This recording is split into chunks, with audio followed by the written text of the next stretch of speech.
automatically picking on my boss, so I'm not sure. May or may not be vindictive, but you don't want to find out. Okay, the intro is running, everybody. Get ready. Who's going to give me the countdown?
Facebook or YouTube.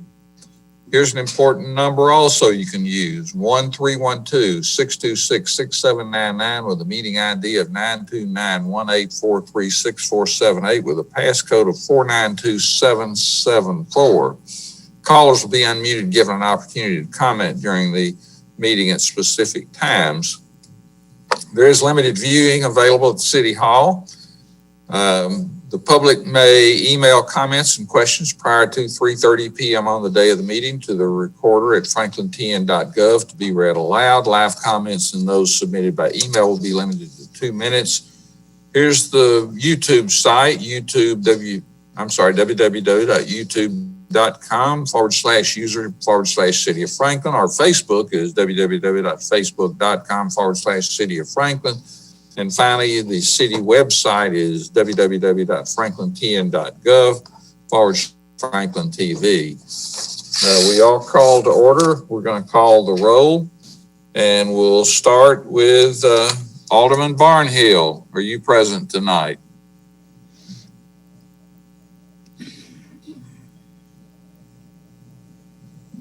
Present.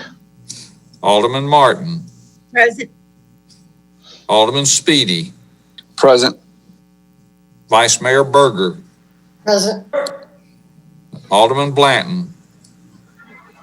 Present. Alderman Peterson. Present. And Alderman McClendon. Okay, we'll now move on to meeting procedural changes. Consideration Resolution 2020-275, a resolution declaring the Board of Mayor and Alderman members shall meet on January the 12th, 2021 for a work session, conduct its essential business by electronic means rather than being required to gather a quorum of the members physically present in the same location because it's necessary to protect the health, safety, and welfare of Tennesseans in light of the COVID-19 outbreak. Is there a motion? Motion to approve. Thank you, Alderman Barnhill, seconded by... Martin. Who's that? Alderman Martin. Thank you. Any discussion? Ready to vote? Alderman Barnhill. Yes. Alderman Martin. Yes. Alderman Speedy. Yes. Vice Mayor Berger. Yes. Alderman Blanton. Yes, sir. Alderman Peterson. Yes. And I still don't see Alderman McClendon. So passes 6-0. We'll now go to an opportunity for citizens to make comments on the items that are not on the agenda. Do we have any comments tonight? Seeing none, we'll move on to item number 2, which is consideration resolution 2020-287, a resolution to affirm compliance with federal Title VI regulations for 2021. Good evening, Mayor and Board. This is a pretty straightforward item with something we do every year. It basically is the city affirming its commitment to non-discriminatory practices in all that we do, but particularly as it relates to our receipt of federal grant dollars, which we receive some direct and some pass through the state of Tennessee. So this is just our ongoing commitment to those principles and to be non-discriminatory in our actions. So this is just something we affirm each year to help us stay in compliance with that. And we do have our risk manager serves as our compliance manager. So that's what this item is. Thank you. Any questions?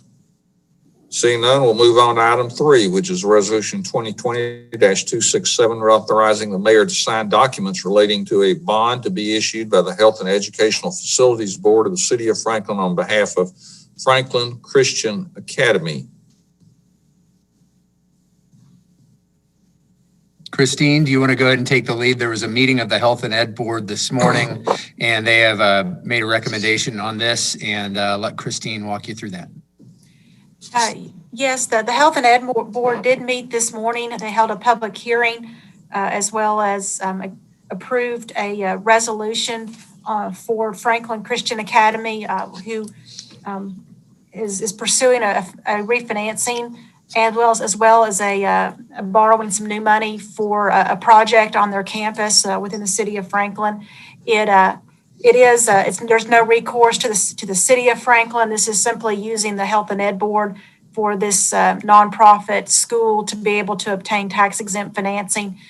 They are using a local bank. Renaissance Bank is their lender, and both their lender and their attorney were present with the meeting this morning to ask for approval of the financing through the Health and Ed Board.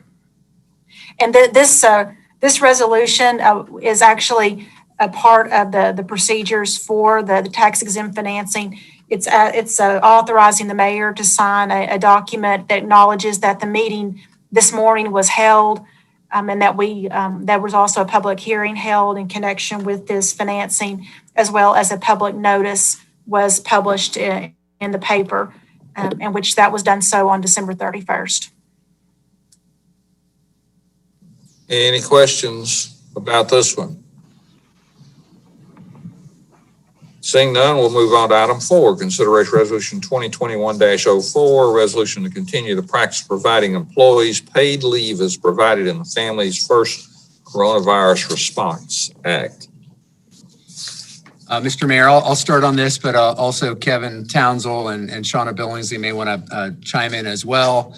One of the things we did early on in the pandemic, we started this way, and then very quickly there was action at the federal level that provided for a specific classification related to leave that ties into COVID situations, either a direct person who's got COVID or may have had an exposure, and that we want to encourage to not be in the workplace to hopefully lessen the spread. That specific provision formally expired at the end of December. We would like to continue that. Again, we moved down this path before the federal government authorized it. We would like to continue that through the next 3 months, at least through the end of March. That way it does not provide any financial incentive for somebody to come in when they may not be feeling well or may have had an exposure. So don't know that it really creates a direct financial impact for us. It helps us manage that time and continue to use that that classification for our team members that may have had a COVID exposure. May I ask a question? Sure. Just clarifying, so this does not count against their PTO? Well, it classifies it outside of sick time. And so this allows that to not count against that specific balance of sick time. But they will receive pay as if it were sick time. I have a question, Mr. Mayor. Go ahead, Vice Mayor. How does that work with how we're conducting business a lot of times with people working from home? I know some people have COVID and they don't feel too badly with the virus, so they're able to do work from home. So would they be taking leave still, even because they have COVID, but they might be working from home? How does that work?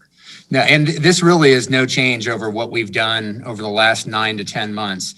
Folks who are able to work remotely, they're working. And so this doesn't really cause any issue there. This is really for folks that need to take time away from their job because of either they've got COVID or they've had an exposure, and we don't want to risk any spread or any exposure for further exposure to others. So this really just helps us create that separation.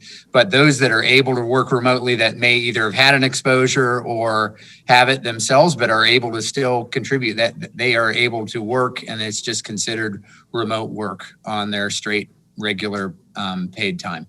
So if we have an employee that's home, they have COVID, but they still choose to work, they wouldn't be taking leave then, right?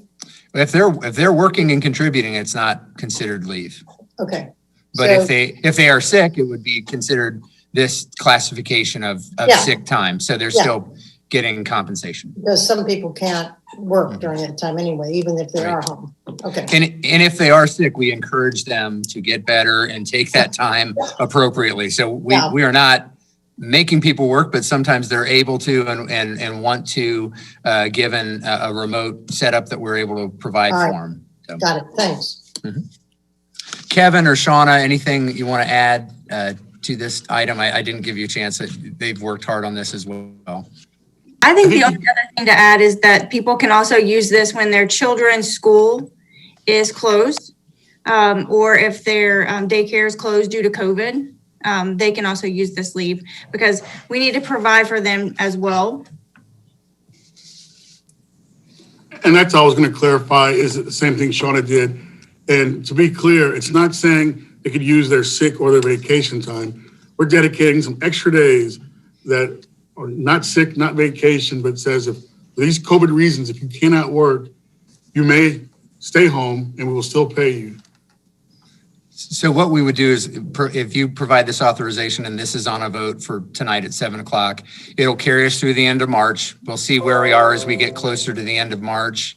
And, if we need to extend it further, we will, but we want to give it the chance to see how the vaccination rollout goes and where we are as a team. But we thought we'd take it this first 3-month segment and then look at it as we get deeper into the year.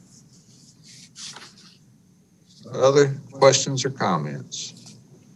We'll keep moving along. Item 5 is Resolution 2020-270, resolution authorizing the use of competitive sealed proposal procurement method for choosing the service provider for firefighter annual physical and medical exam services for uniformed personnel of the Franklin Fire Department, and B, pre-employment physical medical exam services for candidates to become uniformed personnel of the Franklin Police Department and Franklin Fire Department. Any questions about that one? The title pretty well describes it. We just get your authorization before we do a formal procurement of this nature, competitive proposal. And once you give us that authorization, we'll go out and get proposals and bring it back to you for award.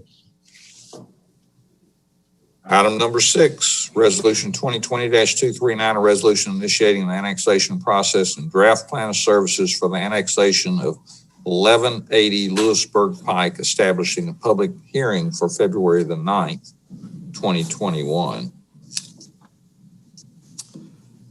Thank you. Just have a few remarks here tonight on this item. The property being considered is between Bowman Road and Henpeck Lane. It is not contiguous to the city limits, but it is within the city's urban growth boundary. However, the property fills in existing hole in the city limit locations to the north and south along Lewisburg Pike. There is an attached memo that addresses criteria that staff considers for non-contiguous annexation requests. One item of note is that this property falls into the SW4 and Goose Creek drainage basins. The Goose Creek Basin was identified as a short-term growth area in the 2018 growth study, whereas the SW4 basin is a long-term growth area. The proximity of sewer to this particular property is closer than most parcels in the SW4 basin. The two parcels to the south of the subject property are also requesting annexation. Should those properties at 1190 Lewisburg Pike and 2208 Crossway Drive be annexed into the city, then the subject property would be contiguous to the city limits. The subject property is within the large lot residential design concept as defined by the Envision Franklin Land Use Plan. It is the intention of the applicant to develop the property into single-family residential lots. Envision Franklin states that the large lot residential design concept should reflect the established character of existing neighborhoods and often provide a transition between city and county subdivisions. Envision Franklin further encourages 1 acre minimum lots and that new development should fit contextually with surrounding neighborhoods and design around natural features. Staff recommends that the board, mayor, and aldermen approve. I guess we'll get to that later. So happy to answer any questions.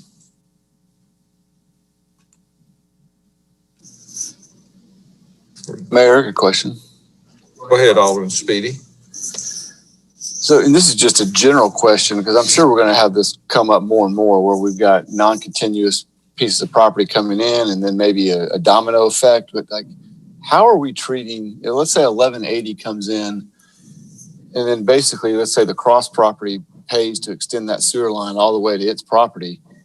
Is then 1180 really only have to pay the cost to get it from the cross property to their property?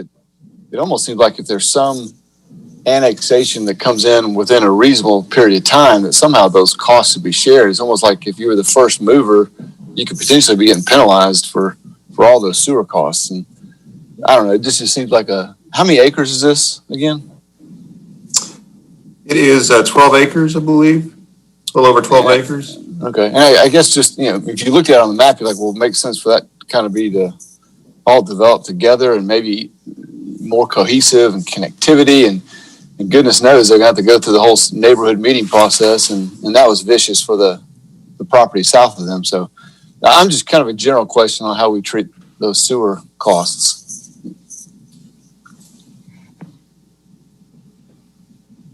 Well, let me, I'll jump in, but we have others who may want to touch on this. We do provide, in certain circumstances, the ability to recapture costs from folks who come in down the line later. So I believe that could be the circumstance here if there are certain costs incurred that provide service not just to this property, but to others.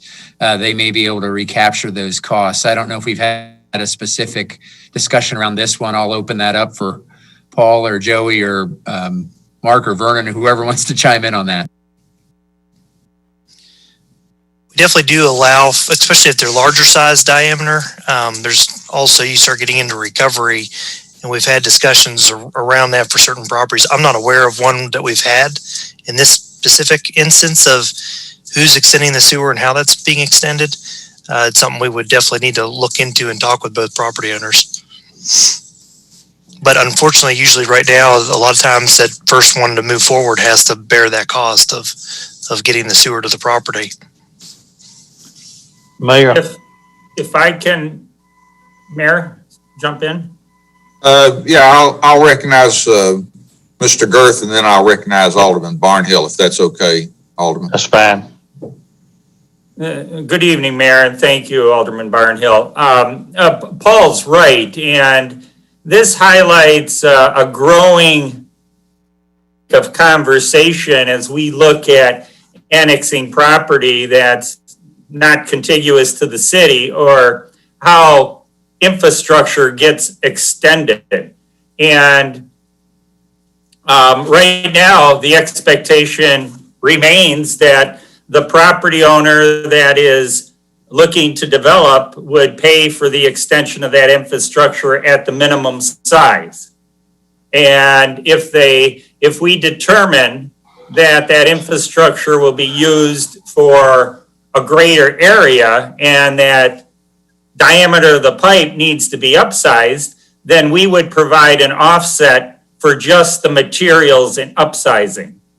But while these parcels are small, I would just keep in mind that as we continue to entertain annexations that are not contiguous to the city, this question keeps coming up of how does infrastructure get extended? Because a property owner installing it, it's a quite an expense, and they may not be able to proceed with development unless they have a larger area to develop. I hope that helps.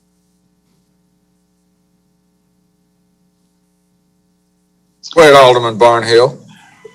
Mayor, I have, I'm just trying to remember some things, but I'm almost sure at one time we had a mechanism for somebody recovering off of somebody else's line that had been run.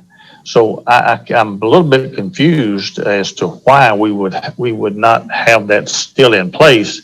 And this may not be appropriate. This may be totally out of the question. But a few months ago, we wrote a check to BGA for some recovery of the line that they ran off of that. And that project was 10 years old or older, probably. Well, let's see, older than that. So there has to be some way or another. First off, if it wasn't for the being able to tap onto that sewer line, 12 acres is not going to justify running of the sewer line to that piece. I mean, to the 12 acres and 1 unit to the acre, or whatever the development is probably not going to justify that. Somebody needs to help me on this right here, because I know nearly we had at one time a mechanism for recovery for somebody else tapping on. If you run into your property line, you stubbed it out and somebody else stubbed into it, there was some recovery given to the person who originally ran the sewer lines. So I may be way off base on this right here. If I am, I apologize to everyone, but I do think that there used to be a mechanism for collecting some of that. And I can shed a little bit of light on this. You're right, Alderman Barnhill. In the past, when we had 8-inch lines are our minimum sanitary sewer line. Typically, when we have to run an interceptor line, meaning a bigger line than 8-inch, we will establish a recovery zone and work with the developer to help allow them to recover the difference in cost between an 8-inch, the minimum size, and a larger size diameter, say a 12 or a 24-inch line, if the developer is installing an interceptor that will serve a broader, greater area. However, and I'll use an example, I think the BGA was an example. I'm not as familiar with that one. I know Berry Farms has some where they installed a larger diameter sanitary sewer line. And what we did is we defined a recapture zone to where they could recover some of the impact fees paid in that broader basin. Now, when it comes time to installing a 8-inch sanitary sewer line, the minimum size, we will generally look for the developer to bear that cost. For example, this property that we're talking about today is probably going to be served from if the annexation all goes forward, would be served from the Henpeck sewer line that the city paid for and the school district paid for. Now, we still have to get it extended even further, and usually we would require one developer to extend it past their property line to that future development. But in this case, it would probably be just the minimum size line. Therefore, it would not qualify for any type of recapture recovery. Okay. It doesn't mean that the developer can't approach us or negotiate a deal, as Vernon stated, that may make sense for the broader area that we can work with. To my knowledge, on these two tracks, we've not had that conversation with the developer yet. All right, that helps me a little bit. Any other questions or comments? Is there anyone here who's representing this project? Is there anybody here to speak to that sewer issue? I mean, that's interesting about the 8-inch, and I'm interested in if this development would come through, why we would not require a larger sewer line. But who's representing this? Alderman Berger, this is Greg Gamble, Mayor and Alderman, and I'm representing the Beatties tonight with this request for potential annexation. They were not able to join us in the meeting this evening, but I'm happy to answer any questions that you may have. Yeah. Regarding the sewer, I'm sure Jim Cross, as well as the Beatties, would be interested in meeting with engineering staff to discuss with them a procedure on moving forward with installation of the sewer line. I know that Mr. Cross is currently exploring a couple of different options on the route of the sewer. So some of that is still in the works.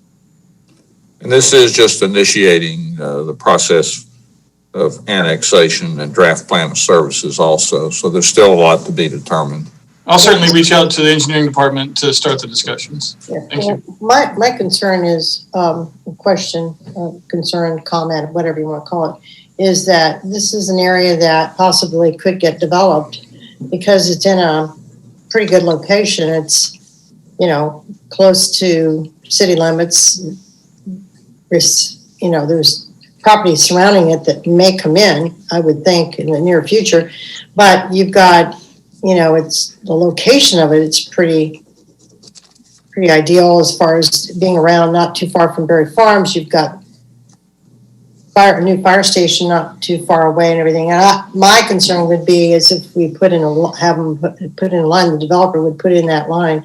You need to talk about what size that would be, because we need to look at the future of that area, not just that one development. And also, as they discussed earlier, Greg, the recapture of that, I don't know how that would work, but Clyde brought up some good questions on that.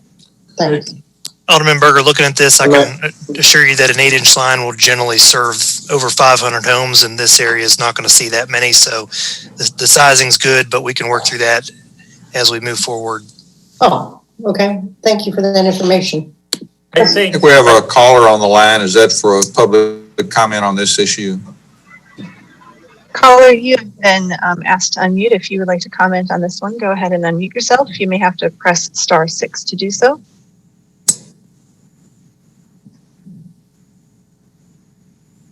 Okay, great. Mayor, if I could add just one piece of clarity, please. Go ahead, Mr. Garth. Yes, and when we talk about a recapture agreement, if we start looking at those, it's understood that the developer bears the risk and they bear the upfront cost to make the infrastructure installation. It's only when those properties that would benefit that the developer would recoup any proportionate share. And we'd also have to look how that would be administered, which would have some type of costs associated with it too. So just an FYI, we're more than happy to work on that. So you have the planning for the capacity, but then you also have the administration piece of how that recapture agreement might work. But as long as we understand the developer bears the initial cost, we can maybe make that work. The mayor, to give the perfect example, whenever West Haven was being built, they extended, I forgot whether it was water or sewer or both, way out there, and they were a part of a recapture agreement. Thank you, Alderman Peterson. I do notice that Alderman McClendon is now with us, so let the record show that. Any other comments or questions on item 6? If not, we'll move to item 7, which is a resolution 2020-222, approving a revised development plan, Huffines Ridge PUD, for the property located south of East McEwen Drive and west of Carruthers Parkway, established a public hearing for February the 9th, 2021. Thank you, Mr. Mayor. The sole purpose of this development plan revision is to remove an external connection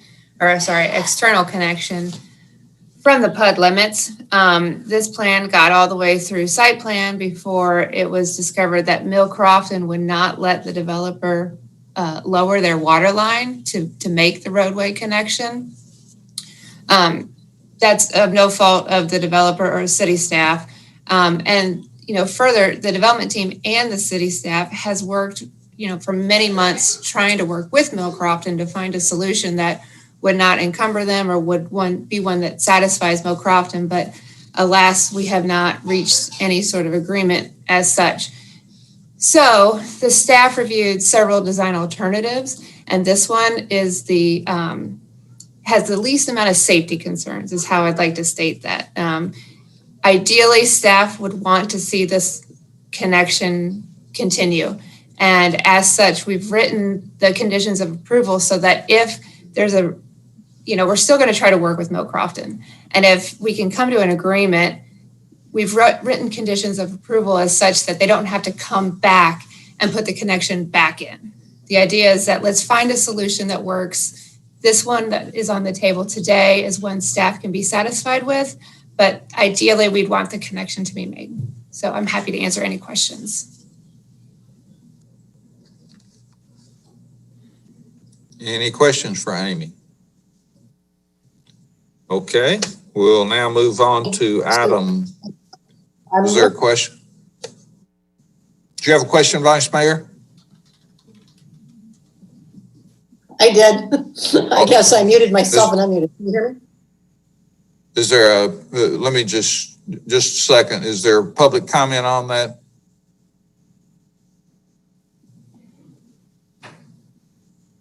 Caller, you've been asked to unmute. If you would like to make a comment, go ahead and do so now.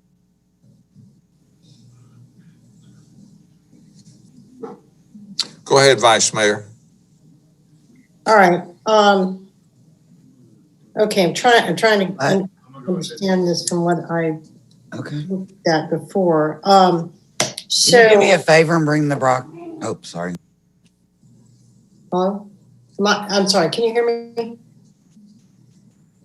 Am I muted or unmuted? We can hear you. You're perfect. I'm sorry. I thought somebody was saying something to me. So in order for them to move forward, we have to get this approval. We have to get this done. I know you're still working on the solution with Mill Crofton. That seems to be an issue. So Amy, what you're saying is right now, they can still go ahead and move forward with the development. They're not required to put the road in yet, but they may be if we can work this out with Mill Crofton or what? No, what I'm saying is right now they're proposing a T turnaround instead of a full connection. So there won't be a connection onto Huffines Ridge. There was just no other way to find a connection to Huffines Ridge without lowering the line. We've looked at a lot of different alternatives. So the flip side is, okay, well, we will accept a T turnaround at this point. It's not ideal, but that means they can continue to move forward and build and get building permits. We've put in some conditions of approval though, that should they, for whatever reason, reach an agreement soon, they can go back to those original plan sets. I mean, we have it on the site plan today, how to build the road, so it's sort of let's do one or the other, but let's let them move forward. Exactly. So at some later date, they may be able to connect. Yes, and I think we've put a timeline on that as well, that, if, at some point you got to get something in and call the project done. So, and we've put that on there too. Your hands are tied currently. Okay, got it. Right. Thank you. Any other questions or comments? Okay, we'll move on to items 8, 9, and 10. We'll consider them together. Ordinance 2020-32, 254, and 255 have to do with sewer use, Title 18, Chapter 2 of the Code, and also industrial user local limits, and also pre-treatment program enforcement response plans. So if you remember, these are the kind of summation of the actual documents from the presentation that we did on the Wednesday before Thanksgiving. I'm sorry, the Tuesday before Thanksgiving, when we had kind of presented all of the changes. The EPA is requiring us to make some of these changes to our ordinance to kind of allow it to streamline with other municipalities across Tennessee and the country. They're more narrative changes, more procedural changes. They don't. The sewer use ordinance doesn't really impact anything other than defining some more terms. The local limits, which is the resolution, we have to update every 5 years, and those are based off of limits that TDEC sets in the Harpeth River, and then we back calculate those. We back calculate those for limits that our industrial users can discharge into our collection system to ensure we get the appropriate treatment removal. So that's just an update that is we do every 5 years. And the enforcement response plan is just allowing us to have a little bit better teeth toward responsiveness of some of our industrial and commercial users. Any questions or comments for Michelle? Can we get partial credit for our training for listening to you? For this one, Yeah. I do have some credit next work session. So Great. All right. Great. All right, we'll move on to items 11, 12, and 13, which have to do with the Fire Station 7. It has to do with the HVAC system. Also, relocation of the emergency generator pad and redesign of the dumpster enclosure and some weather delay. Yeah, we're in the home stretch of finishing up Fire Station 7. These are a couple items that came across that we are needed to address that were modified as part of the project. The HVAC change is entirely funded by the county because it deals with the EMS wing, which is their responsibility. Otherwise, the other couple costs are spread on a prorated share between city and county as a shared facility. But we're almost there. You can see Brad ready to cross the finish line here. Brad got a smile on his face. Yeah, yes, I do, Mayor. We can't see you very well. You need some spotlights on you. There you go. I see the big smile. Look like Brian Wilcox on a Zoom meeting. Any questions for Brad or Mr. Stuckey about that? If not, we're going to move on to item number 14, which is a City of Franklin contract number 2020-0244 between the City of Franklin and Friends of Franklin Parks, Inc. lease agreement for event spaces at the park at Harlansdale Farm. Thank you, Mayor. Good evening. And it's a privilege to have Tori Barnhill and I saw Dr. Monty McInturf on the call. We may have some of the Friends of Franklin Parks board members that are joining us as well or watching tonight. So thank you for your time and your leadership. So what's before you in December, we went before the CIC committee and the unanimously asked us to bring it before the full board for consideration. It's a lease that is 25 years and a lease for 25 years for the TSC Arena, which is a total of 8 acres on that site. When we originally did the lease, which was a 5-year lease with Friends of Franklin Parks a few years ago, it was just a 5-acre site. Since then, we've expanded it with more practice space as well as paddocks. The lease also includes the arena itself, the concession stand, and the boarding barn. That is where they'll house horses during events, and also they house them overnight for different overnight stays. The financial piece of the lease is a monthly rent, which is new to this particular part. It's approximately around $15,000 a year with an annual increase of 3.5% each year. This would also be considered every 3 years. We would reevaluate the 3.5 of the overall to make sure that it is sufficient to cover the maintenance upkeep as well as any program of the site in which the city takes care of. Also included in the overall lease, besides the multipurpose arena, is a preservation and restoration project, which is the historic Hayes Home. This would be a public-private partnership like we did with the multipurpose arena with Friends of Franklin Parks. We would decide through our process, the city process, a master plan for the home as well as the exterior, and move the process along through our city development process for full approvals through historic zoning, the planning commission, and then full construction.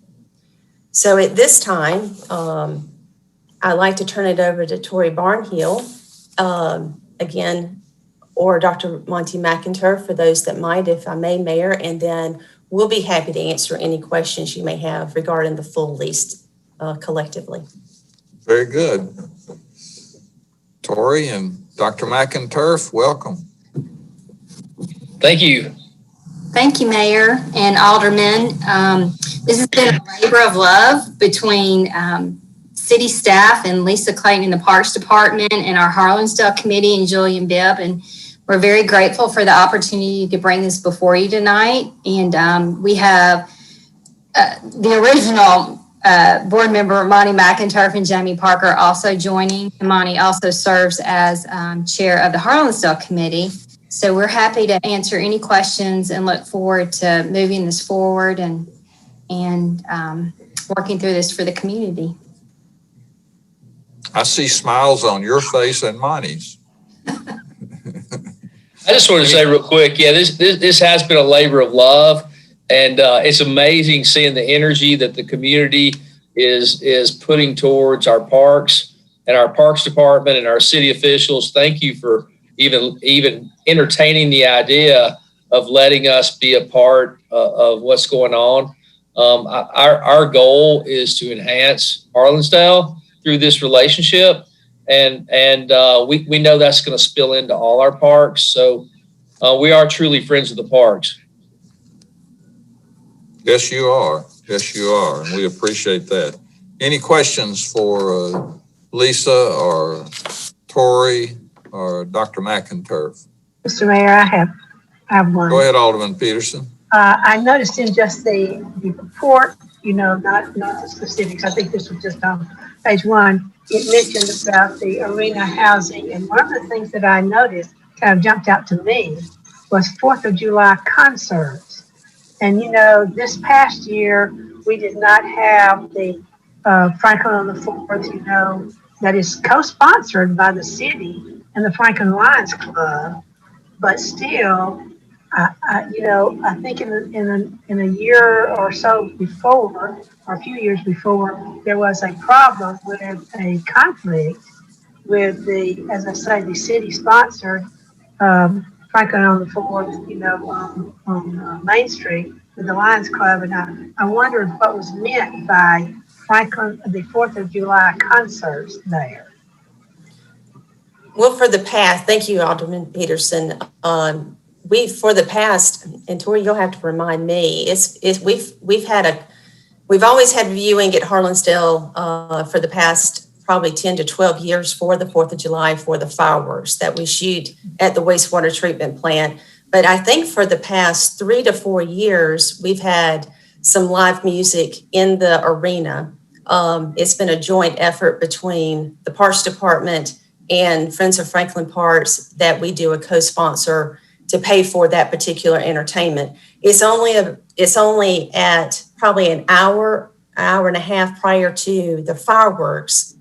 And so we usually open up the gates around 3 hours prior to having the viewing. So it was to be able to provide something for the people that are there. We average around 5,000 to 6,000 people on the property. So it was just a way those people were not in the downtown area. We're not trying to, I don't think it was ever meant to ever take away anything from what the Lions Club, because there's a huge crowd still in our downtown when they're watching the fireworks. But it was for those people that come on the site and come early, is to have something for them to listen to as entertainment.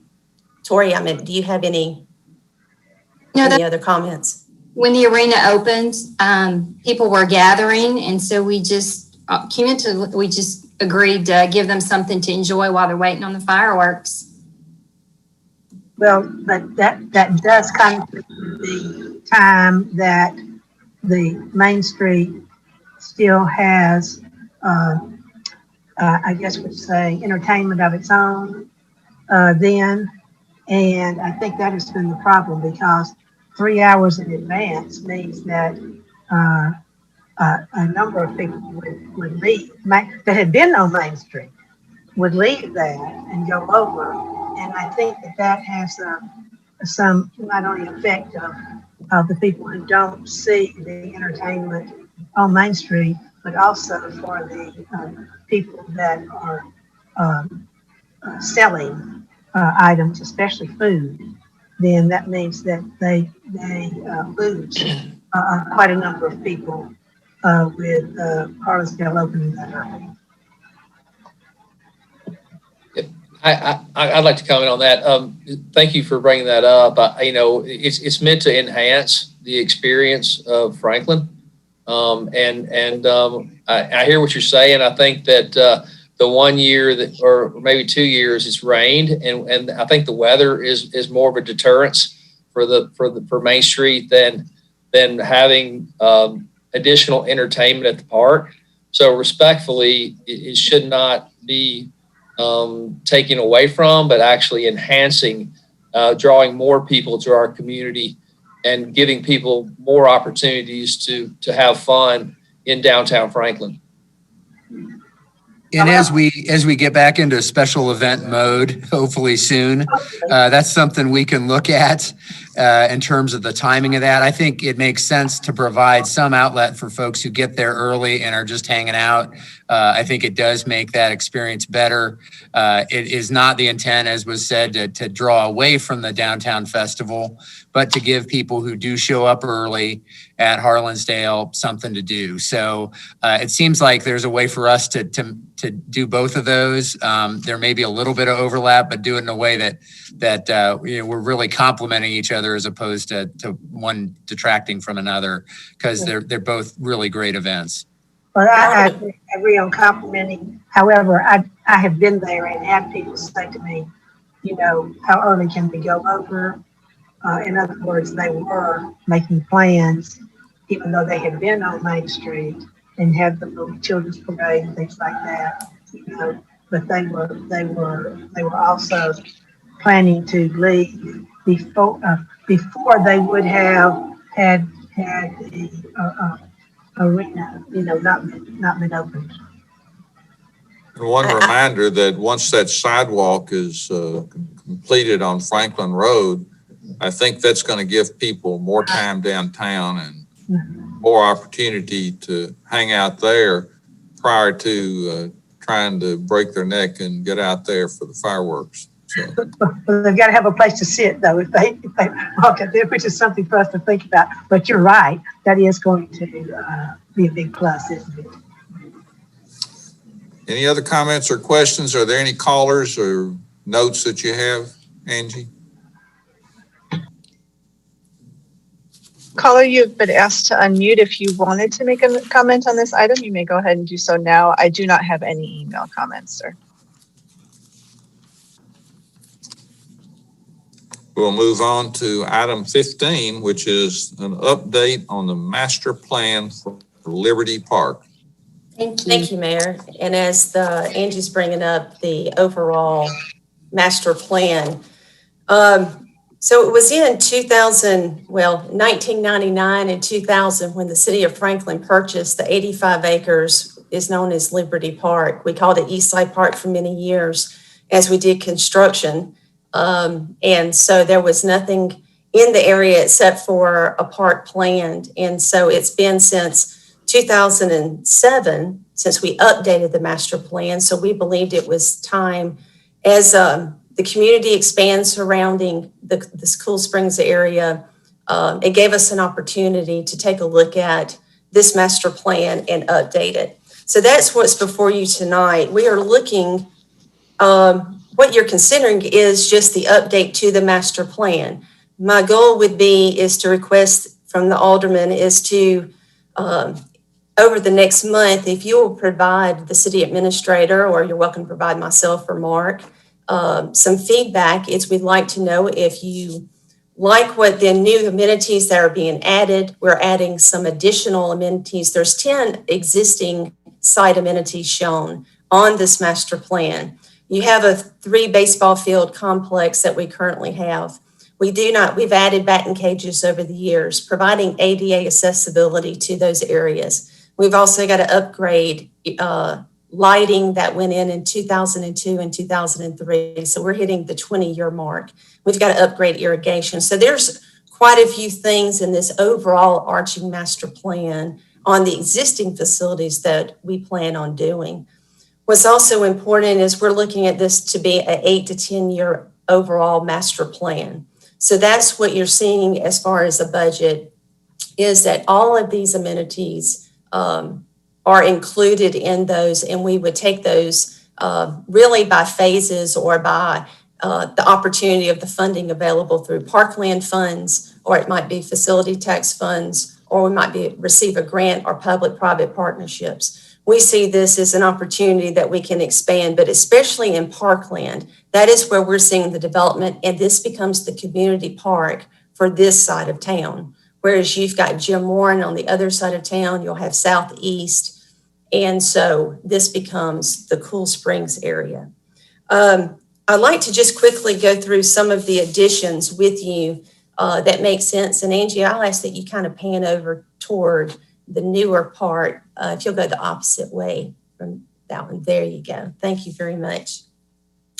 So what's included in some of the additional is some rentable pavilions that we to add to the property. We'd also add an open air farmer's market. We've had a farmer's market on site for the last several years and very successful. So that is number 6 of what you see on that plan.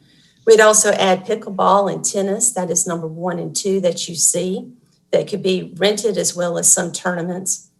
We would add multiple restroom facilities. So you see number 3 and number 4 on the master plans. Those are smaller restrooms that we would add to the site that would be in that particular area where people would be, to where if it was a trailhead or they're accessing the disc golf course near the dog park. We've had porta potties in this area for close to 10 years, and even by our playground to provide in order to provide some type of facility. So it's important to add those facilities.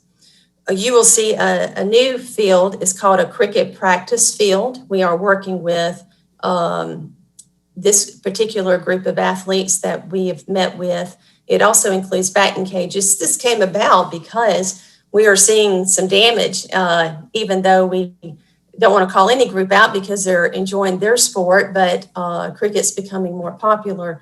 So they were beginning to use the batting cages at Liberty. And if you know the sport of cricket, that particular equipment can actually tear up a regular baseball batting cage in a heartbeat. So it is important to add. But by that number 12 that you see on the plan, that is a cricket practice facility. It's more round. We do not have the space for a full cricket field, but this also could double as a multi-purpose field. So the goal would be as to where several sports can utilize this facility, as well as pick up games from the neighborhood or anybody who may want to utilize it for a different sport, such as flag football or even lacrosse. We're also adding mountain biking trails. The trails through this property, it would continue on and connect to Columbia State that we currently have, that we opened last year. So that would be important. And so you would have over 5 miles of mountain biking trails in the Cool Springs area.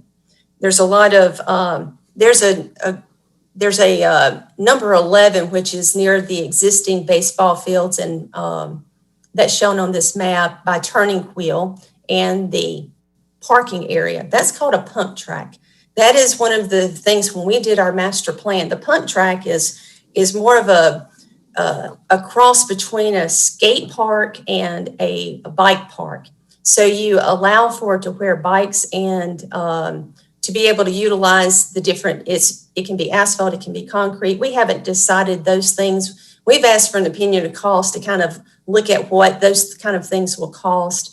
But when we get into detail, we believe it would be arranged for all ages to where you could come out. So if you wanted to ride the mountain biking trails and you wanted some a different type, especially for kids to be able to kind of warm up and then get on the mountain biking trails, this would be a place to start, but you also could use a skateboard in this area. There's a lot of stormwater improvements, parking areas that were never completely completed.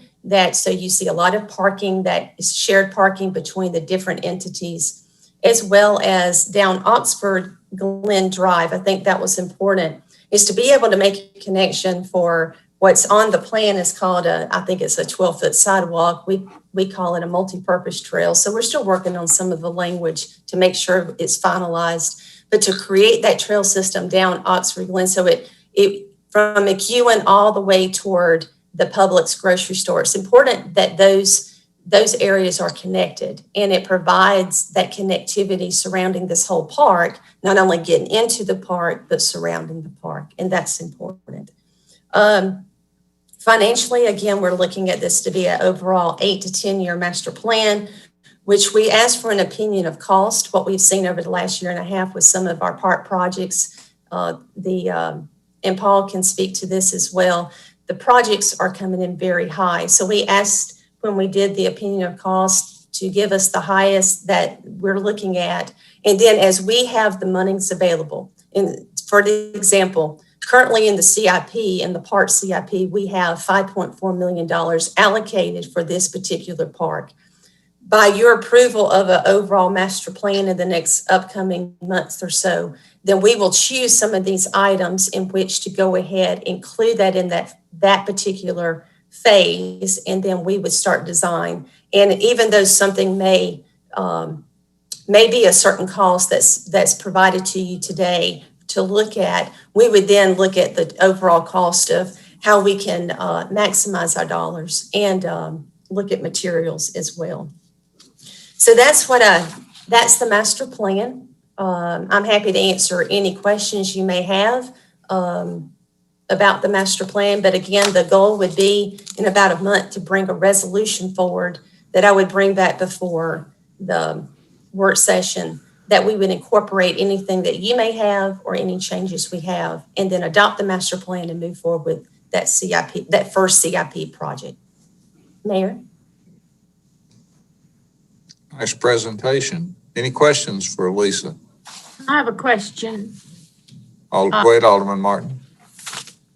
Lisa, all of these additions that you've done, they look great.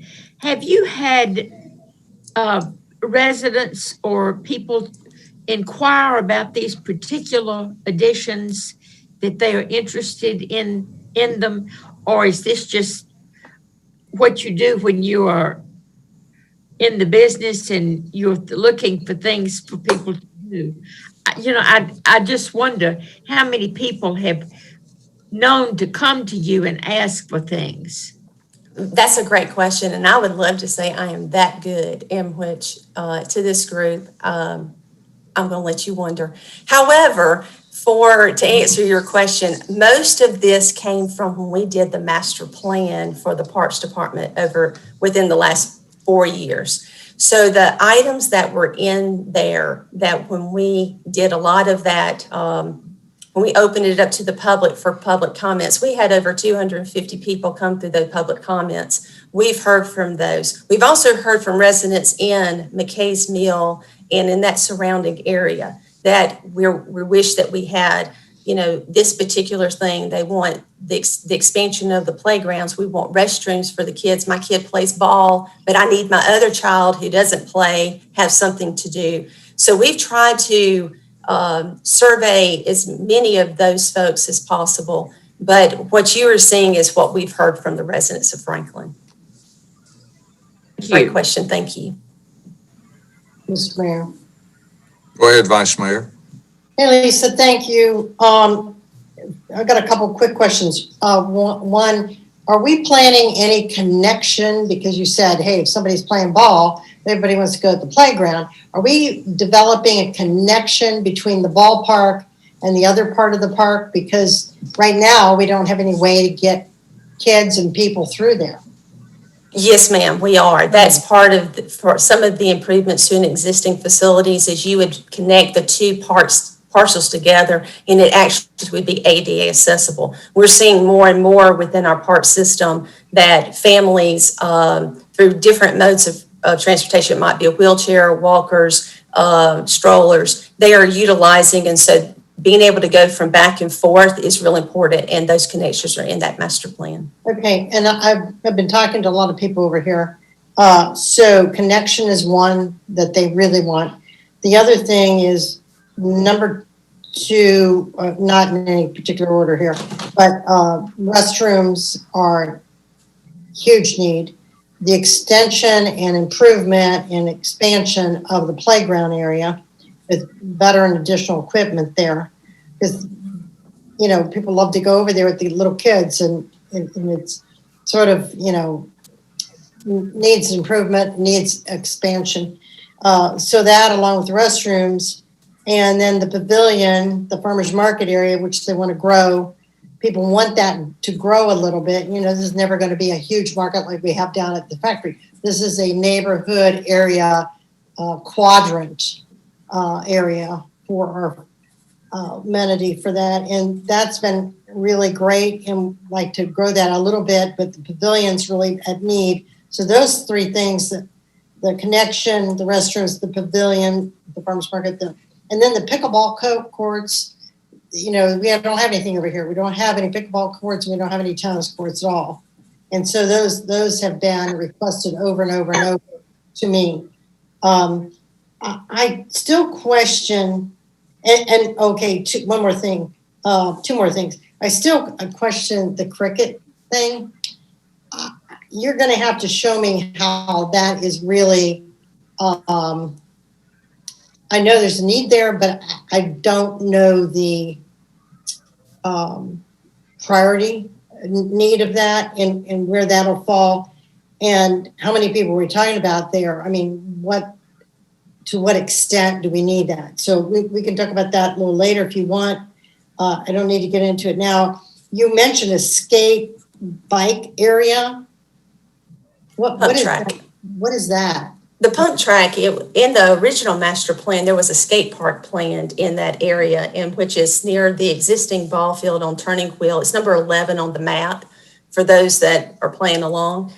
And so that is where you have, it can be made of asphalt, it can be dirt. We're not recommending dirt because they have dirt pump tracks, but it allows for to where you got the hills and you can, pop wheelies and you can work on your skills as far as your mountain biking and your trick bikes. It also allows, if it's concrete or asphalt, that allows for the skateboard to be in there. So it's very a dual purpose. But what we see a lot of times is pump tracks are located near mountain biking trails. So if you're warming up to get on a trail system or you're we've got different types of amenities in the trail systems for ramps and that type of thing, or jumps. It's not about fast on a mountain biking trail. It's about the agility and the difficulty. The pump track allows you to help with that, but it helps also with a younger group who can't do that. So if you've got a 3 or 4 year old, which we do around that come to the skate park and they'll ride their little bikes, that's one of the things we want to be able to provide for those groups. Okay, I'm still trying to figure out where that is. It's near behind the baseball field on Turning Wheel. Thank you, Angie. If you will show, thank you, right there on the screen. It is right in that area. So you still want your heavily vegetation around, but it's not about clearing the site. It's about utilizing the site and then create you create a track within the trees and also the topography. Okay, I got it. And then the last thing, I think that we have to work in tandem with Mr. Parks if he's developing Avalon Village there along McEwen, that we have access off of McEwen as that gets developed into the park. So if people are walking down McEwen, I don't want them to have to go up Turning Wheel to get into the park. We want access to the park off of McEwen, because people walk and bike and go on that road a lot, as I said, biking and walking. So we need to make sure that we're working with him. When we talk to him before we go ahead with this plan and talk to him about possibly, we need a couple entrances. That's a long stretch from Turning Wheel all the way to Oxford Glen on McEwen. That's quite a stretch. So we need multiple access points into the park, not just one.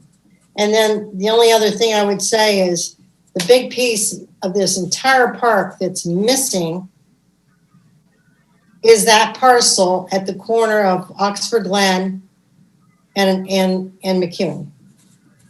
And it's currently owned by a gentleman who lives there.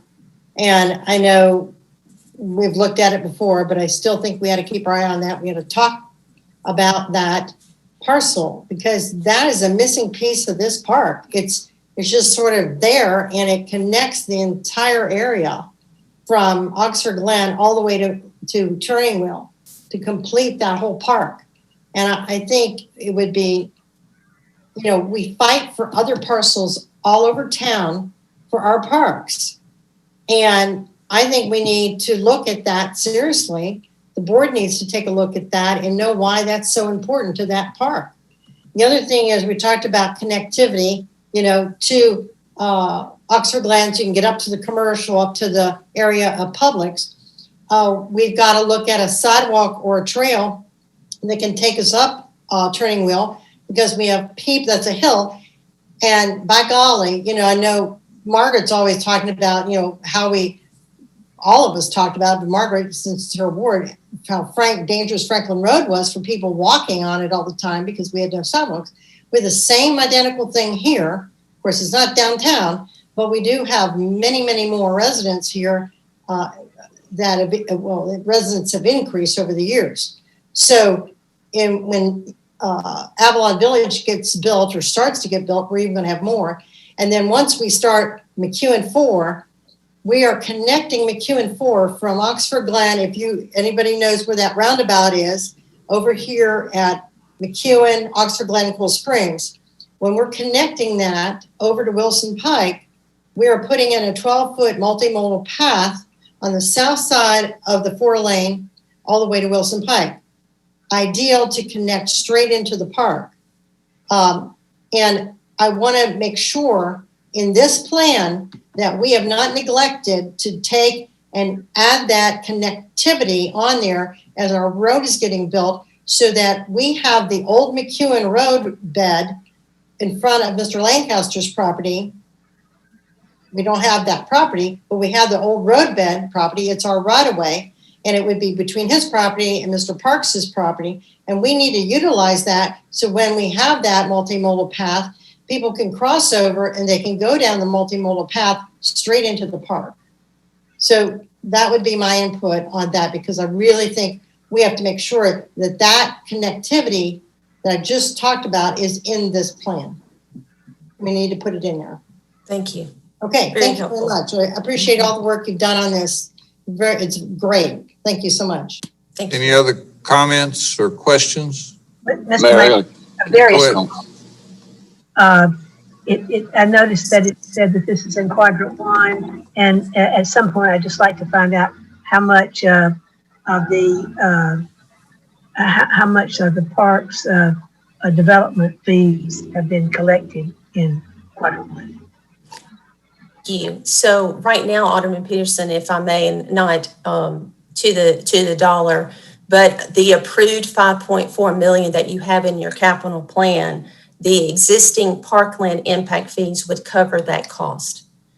So that's an important piece to this, is to stay within that budget, and let's choose the things that we believe would make the biggest impact. And again, as new development, as we're already seeing come through the process, we believe this would be your community park. So you would accumulate those funds and then choose the next set of projects. Like I said, this is an 8 to 10 year plan, and I think that would work very well. Thank you.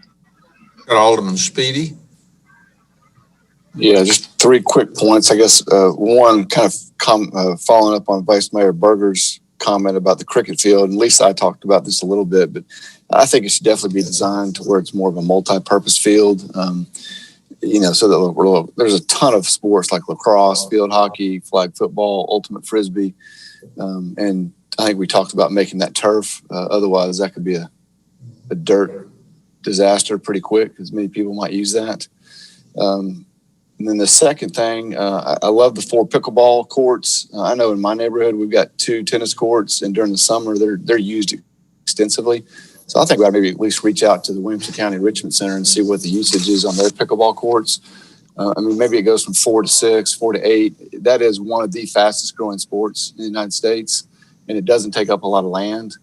And then the final point would be my complete personal bias, but I'd love to see 2 outdoor basketball courts out there. We only have outdoor basketball courts at Jim Warren, and that still is by far the most participated in sport, in the county, is pickup basketball. And I know kids, and I've got 3 of them, they're looking for places to play, and it's tough right now. Absolutely. We can add basketball. We are adding it so that everyone knows. And I had shared this with Alderman Speedy. We do have basketball courts going in at Southeast, but we can definitely make sure that it's playing. Absolutely. As a retired wrestler, I encourage the board to support keeping basketball players off of the wrestling mat, so I concur with Alderman Speedy. Ditto. Hey, I would ditto what, Scott, what you said about the basketball courts. Yeah. And one quick question, Lisa. So do we have in these, in the $5,400,000 parkland dedication fees that we have available to work on this park right now, does that include the recent, well, that should include money that came in from parkland dedication through Mars, but does it also include the apartments over there on Knolltop Lane and also True Hotel that was just built on Liberty? Some of those so answer your question in short, some of those monies will come in once they have their first CO or the site plan approval. So that's in the works. So that's what I was saying. There's going to be additional monies that's already gone through the approval process that would be coming in once they start construction on those dwelling units. But we have cash in hand from before because parkland dedication's been in place since 2008, and we took in the first monies in this area in 2013. Well, I know Mars has got to be in there, but would you check on True Hotel and the apartments over there on Knolltop Lane, because they've been open. They're all open. Well, the parkland impact fees are for dwelling units only. They're not on any commercial. So that's important to note. So no commercial, just remember this will be dwelling units. Oh, shoot, that's right. Oh. But that's okay. They're still in the works, and we have that information. We'll be happy to share. Okay, great. Thanks. Okay, do we have any callers that want to make a comment? Seeing none. Any other comments or questions for Lisa? Great job. Good work. We'll adjourn until 7 o'clock. Thanks, everybody.